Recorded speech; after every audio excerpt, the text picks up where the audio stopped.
ជំរាបសួរពុកម៉ែបងប្អូនទាំងអស់គ្នាបាទសម្រាប់ពុកម៉ែបងប្អូនដែលកំពុងស្វែងរកជាងធ្វើទ្វាររបងបាទដែលធូរស្រួលរុញដូចក្នុងវីដេអូនេះអញ្ចឹងបាទពុកម៉ែបងប្អូនអាចតាក់ទងមកខាងសិប្បកម្មយើងខ្ញុំបានបាទដែលមានទទួលធ្វើគ្រប់ខេត្តក្រុងតែម្ដងបាទថ្ងៃនេះដែរខាងសិប្បកម្មខ្ញុំបានមកដាក់ទ្វាររបងនិងចម្រឹងរបងបាទជូនបងប្រុសបាទនៅខាង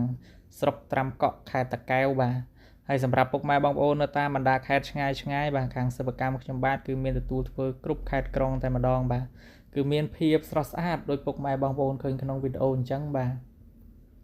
ចំពោះតម្លៃបាទគឺធូរថ្លៃសមរម្យទេបាទពុកម៉ែបងប្អូនអាចសាកសួរព័ត៌មានបានបាទដែលមានលេខទូរស័ព្ទបាទនៅលើក្រង់ទូរស័ព្ទឬក៏នៅលើវីដេអូស្រាប់តែម្ដងបាទ